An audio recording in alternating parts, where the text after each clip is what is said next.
corte imperial percebeu que as práticas budistas fariam o Japão ser bem visto pelos seus vizinhos. O próprio poder do governo aumentaria se todos os japoneses começassem a praticar o budismo, pois assim existiria uma filosofia unindo o povo. Logo, se o governo se unisse a essa filosofia, sua influência ficaria ainda maior. O clã Soga era um clã com grande influência com a família imperial. Usando o budismo, eles aumentaram ainda mais o seu poder, até o ponto onde quem mandava de verdade no Japão não era o imperador, e sim o clã Soga e um príncipe chamado Shotoku, um aliado do clã. Ele foi fundamental para a disseminação do budismo no Japão, mandando construir mais de 400 templos no arquipélago. Após sua morte no ano de 622, várias conspirações para tentar acabar com a influência do clã Soga começam a acontecer. O líder do clã Soga acabou sendo assassinado em uma dessas tramóias. Com isso, o clã Fujiwara tomou o poder, que ajudou a criar diversas reformas nas leis japonesas. Todas essas mudanças foram reunidas numa série de leis chamadas Reforma Taika. As terras cultiváveis passaram a pertencer ao governo, que podia distribuí-las ao povo. O mesmo acontecia com as armas que ficavam armazenadas em depósito do governo.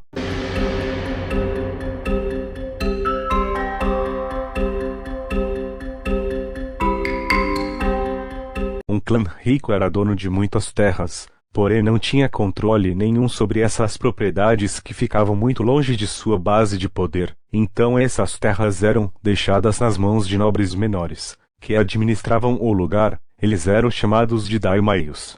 Esses nobres que administravam as províncias dos clãs foram se tornando cada vez mais poderosos.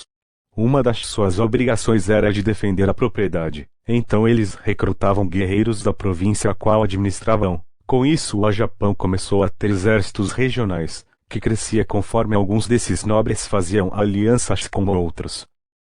Enquanto isso, a disputa pelo poder na corte aumentava cada vez mais, especialmente entre três famílias, os Fujiwara, os Taira e os Minamoto. Em 1153, essa briga virou guerra entre esses três clãs. De um lado os Fujiwara, do outro os Taira e os Minamoto. Com isso, o Fujiwara, que mandava no país desde o século VII, foram totalmente destruídos. Logo após, os Minamoto atacaram os Taira de surpresa. Assim, assumiram o controle da corte. Eles avançam em direção ao inimigo e testam as forças do grande exército dos Taira. Após isso, o Japão nunca mais foi o mesmo. A partir disso, os militares passaram a ocupar cargos de destaque no governo. E eles passaram a ser conhecidos como Bushi, que significa guerreiro, mas também são conhecidos por outro nome, samurais.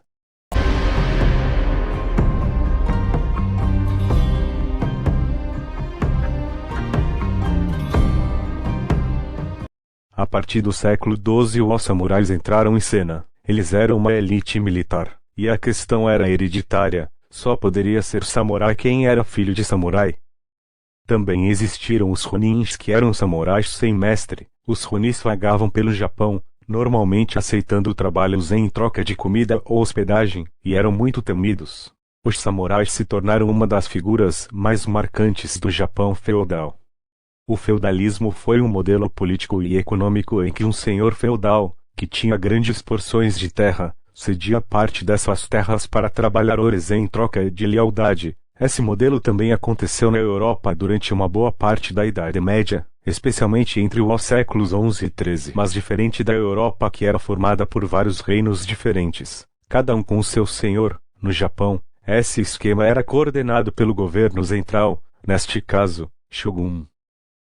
A prova de que o poder no Japão estava nas mãos dos samurais aconteceu em 1192, quando o imperador nomeou o chefe do clã Minamoto Yoritomo Minamoto como shogun, ou seja, o chefe de tudo.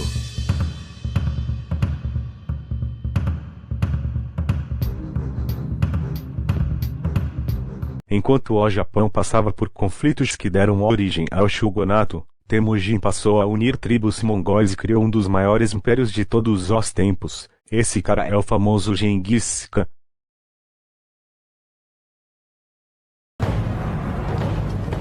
His life was to become a legend. His name, Genghis Khan.